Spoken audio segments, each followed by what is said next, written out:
Welcome to Sasi media. மக்களே, ட்ராவலிங்கில் இருக்கேன். So வண்டியில் போகும்போது தான் பேசிக்கிட்டு இருக்கேன். அதனால் சத்தங்கள் நாய்ஸ் வந்தால் கொஞ்சம் அட்ஜஸ்ட் பண்ணிங்க. அதில் இன்றைக்கி நிறையா அப்டேட்டுகள் வந்திருக்கு. அந்த அப்டேட்டுகள் ஒன்று ஒன்றா உங்களுக்கு நான் சொல்லிடுறேன். ஃபஸ்ட்டு எடுத்த உடனே, அதாவது பார்வதி கமருதீன் அந்த வெளியேற்றம் அதெல்லாம் பார்த்துருப்பீங்க. இதில் ஒரு மிகப்பெரிய விஷயம் ஒன்று இருக்குது. அதாவது நேற்று 3 பேரை இந்த பிக்பாஸ் டீம் எடுக்கலான்னு முடிவு பண்ணியிருக்காங்க. அதில் 2 பேரை எடுக்கக்கூடாதுங்கிறதுல விஜய் டீம் ரொம்ப தெளிவாக இருந்தாங்க. பார்வதி கமருதீன் இவங்க மேலே கை வைக்க வேண்டாம் அப்படின்னு. ஆனால் விஜய் சேதுபதி கண்டிப்பாக எடுத்து தான் ஆகணும் அப்படிங்கிற ஒரு முடிவு எடுத்துட்டாரு. எதுக்கு இதை இப்போ சொல்கிறேன் அப்படின்னு பார்த்தீங்கன்னா, சாண்ட்ராவை எடுக்கிறதுக்கும் ஒரு பிளான் போயிருக்கு.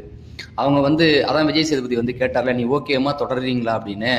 ஏன்னா அது ஒரு குறிப்பிட்ட ரேஞ்சுக்கு மேலே போயிடக்கூடாது. இப்போ டீம்மேட்டுக்கிட்டையும் வீட்டுக்குள்ளே உட்காந்து பயந்துக்கிட்டு இருந்தாங்க அப்படின்னா அது கேமை பாதிக்கும் இல்லையா? அதுக்காக தான் கேட்டிருக்காரு. பார்க்கலாம். இது தொடர்ந்து அவங்களுக்கு இந்த மாதிரியான ஒரு நிலைமை வந்துச்சுன்னா அவங்களையும் வெளியில் அனுப்பிடுவாங்க அப்படிங்கிறது தான். சரி, பார்வதி கமருதீன் வெளியில் அனுப்புனது டீமுக்கு மேக்கர்ஸ்க்கு விருப்பம் இல்லை அப்படின்றது பட்சத்தில் அவங்க ஒரு கேம் ஆடுவாங்க. அதாவது யாரை இனிமேல் அவங்களுக்கு எதிராக இருந்தவங்கள அடிக்கிறதுக்கு வாய்ப்புகள் இருக்குது. உதாரணத்துக்கு சொல்லணும் அப்படின்னா, பிரதீப்பை வெளில அனுப்புனதுக்கப்புறம் அந்த ஒவ்வொரு விஷயத்தமா எடுத்து போட்டாங்க தெரியுமா? இந்த வார்த்தையை யார் சொன்னது, அந்த வார்த்தையை யார் சொன்னது, அதில் தான் இவன் மாட்டிக்குவான். நிக்சன் இவங்களை பற்றி தப்பாக பேசியிருப்பான் இல்லையா, அந்த வீட்டில் இருக்கிற பொண்ணுங்களை பற்றி. அந்த மாதிரியான விஷயங்களை எடுத்து போடுவாங்க. அந்த மாதிரி சில விஷயங்கள் அவங்க பண்ணுறதுக்கு வாய்ப்பு இருக்குது. ஏன்னா அவங்களுடைய அந்த கோபத்தை வெளிப்படுத்துவாங்க அப்படிங்கிறது தான் பார்க்கலாம் அப்படிங்கிறது. பார்வதி கமருதீன் அதை விட இன்னொரு அப்டேட் வந்திருக்கு. விஜய் சேதுபதி வீட்டுக்குள்ளே போயிருக்காரு. அதை கொஞ்சம் இந்த டாப்பிக்கை முடிச்சுருவோம். இனிமேல் அவங்கள பற்றி பேசுறதுக்கு வாய்ப்பு இல்லாதனால. அதாவது ஓட்டில் எந்த மாதிரியான பாதிப்பை கொடுக்கும் அப்படிங்கிற ஒரு விஷயம் இருக்குது. கமருதீனுடைய ஓட்டுகள் முழுசாக கானா வினோத்துக்கு போகிறதுக்கு வாய்ப்புகள் இருக்குது. ஓகேவா? அதுக்கப்புறம் யாருக்கும் போட மாட்டாங்க.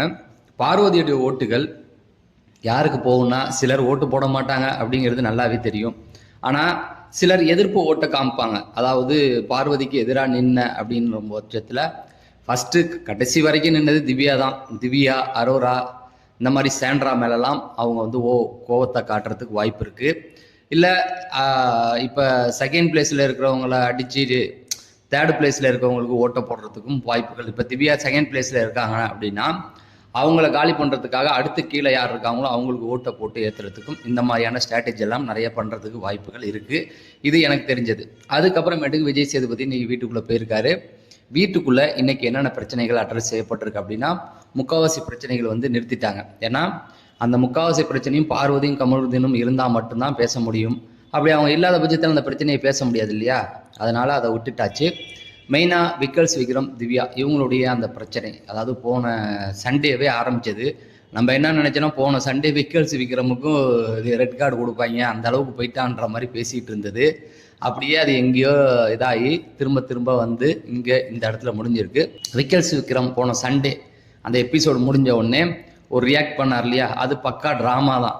அதாவது கனி போகிறதுக்கு முன்னாடியே 2 நாளைக்கு முடியாது அவர் பேசி வச்சுக்கிட்டு பண்ணது தான். அதை பற்றி கேள்வி கேட்டிருப்பார்னு நினைக்கிறேன். ஏன்னா இனிமேல் விஜய் சேதுபதி கேள்வி கேட்கலாம் போட்டு வறுத்து எடுத்துருவாங்க.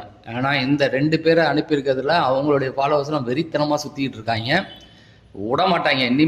இனிமே விஜய் சேதுபதி விக்கல்ஸுக்கு முட்டு கொடுத்தாரு அப்படின்னா, அதில் என்னை பொறுத்த வரைக்கும் இந்த எவிக்ஷனில் 2 பேர் தான் சுயநலம் இல்லாமல் இருந்தாங்க. ஒரு பிரச்சனை நடந்திருக்கு, அந்த பிரச்சனையினால் அவங்க போகிறாங்க. இருந்தாலும் அதை தன்னுடைய பர்சனல் பிரச்சனையை அதில் கொண்டு வராது கானா வினோத். அதாவது கடைசியில் கமருதீன் போகும்போது கானா வினோத் சபரி கமருதீன் போகும்போது கூட இல்லைடா அதை ஃபீல் பண்ணிக்காத வீடு அப்படின்னு அந்த பிரச்சனையை மட்டும்தான் அணுகுனாங்க. அதில் பர்சனலாக அவங்களுக்கு எந்த ஒரு யூஸையும் எடுத்துக்கல. இவங்க போனால் நமக்கு இப்படி ஒரு பெனிஃபிட் கிடைக்கும் அப்படிங்கிற மாதிரி இல்லை, இவங்க இருக்கிறது நம்மளுடைய வெற்றிக்கு தடையாக இருக்குது, எனக்கு இவங்களுக்கும் முதல்லையே பிரச்சனை இருக்குது, அதில் வஞ்ச தீர்த்துக்கிற அந்த மாதிரியான எந்த ஒரு விஷயமும் சபரி இந்த பக்கம் வினோத் இவங்க 2 பேருமே அந்த மாதிரி எடுத்துக்கல. மற்றவங்களுக்குலாம் ஒரு இஷ்யூ இருந்தது. பார்வதி கூட ஒரு பிரச்சனை இருக்கும், கமருதீன் கூட ஒரு பிரச்சனை இருக்கும், அன்னைக்கு அவங்களுக்கு ஒரு சண்டை வந்திருக்கும். அதனால தான் யாருமே கடைசியில் அவங்க போகும்போது பேசவே இல்லை. சரி, அது மக்கள் பார்த்து புரிஞ்சுக்குவாங்க. இதில் என்ன சொல்ல வரேன்னா, இனிமே அவங்க சும்மா இருக்க மாட்டாங்க. இனிமேல் விக்கல்ஸ் விக்ரமுக்கெல்லாம் முட்டு கொடுத்தாருன்னா கிளின்னு கிழிச்சிருவாங்க. இருக்கிறது 2 நாள் தான், 2 வாரமாக இருந்தாலும் அவங்க வேலையை பார்த்துக்கிட்டு தான் இருப்பாங்கன்றது ஒன்று. அதே போல் எல்லா பிரச்சனையும் அட்ரஸ் பண்ணுங்கன்னு தான் கேட்பாங்க. இதை முட்டு கொடுக்கறது, அதை முட்டு கொடுக்கறது. அதன்படி பார்த்தீங்கன்னா விக்கல்ஸ் விக்ரமும் கேள்வி கேட்டதாக சொல்கிறாங்க. அதே போல் திவ்யா, இவங்க 2 பேர்ட்டையுமே அந்த ஃப்ராடு அந்த மாதிரியான வார்த்தைகள். ஏன்னா அதுவும் இப்போ பெரிய எதிர்ப்புக்குள்ளாக இருக்குல்ல. இப்போ விஜய் சேதுபதி இன்னைக்கு பேச போகிற விஷயத்தை வச்சு தான் அவர் தப்பிப்பாரா. ரெட் கார்டு கொடுத்தது பல பேர் மகிழ்ச்சி அடைஞ்சிட்டாங்க. இப்போ வெறுப்பாக இருக்கிறவங்க கவனிக்க வேண்டிய விஷயம், அவர் மற்றவங்கள்ட்ட எப்படி நடந்துக்கிறாரு அப்படிங்கிறத பார்ப்பாங்க. அதனால் கேட்டிருக்காரு. அதுக்கப்புறம் வந்து வீட்டுக்குள்ளே போயிருக்காரு. டிக்கெட் டு ஃபினாலி வந்து கொடுத்துருக்காங்க அரோரா. அதில் சுபிக்ஷாவுக்கும் அரோராவுக்கும் மிகப்பெரிய பாராட்டுகள் கிடைச்சிருக்கு. இவங்க 2 பேருமே இந்த ஃபஸ்ட்டுலேருந்து கடைசி வரைக்கும் ஒரு ஸ்ட்ராட்டஜி யூஸ் பண்ணி விளையாண்டதாக இருக்கட்டும், ஃபஸ்ட் நாள் நின்னதாக இருக்கட்டும், கடைசி நாள் நின்னது, இப்படி நிறைய விஷயங்கள் அவங்க தொடர்ந்து பண்ணிட்டு வந்திருக்காங்க. அதனால் வந்து அவங்களுக்கு பாராட்டுகள் கொடுத்துருக்காரு. இதில் அரங்கம் நிறைந்த கைத்தட்டு விஜய் சேதுபதியோட பாராட்டு 2 பேருக்கு இருந்திருக்கு. ஒன்று வந்து சபரி, இன்னொன்று கானா வினோத். அதாவது விஜய் சேதுபதியும் புகழ்ந்து தள்ளிட்டாராம். அதே போல் இவங்க மக்களும் வந்து கொண்டாடி தீர்த்துட்டாங்க. அதுக்கு என்ன காரணம் அப்படின்னா, அவங்களுடைய அந்த கேமை விட்டு வெளியில் வந்ததுக்காக. அதாவது அவங்க நின்றுருந்தா அதில் முக்கியமாக வந்து சபரிக்கு தான் பெரும் பாராட்டுகள் கிடைச்சிருக்கு.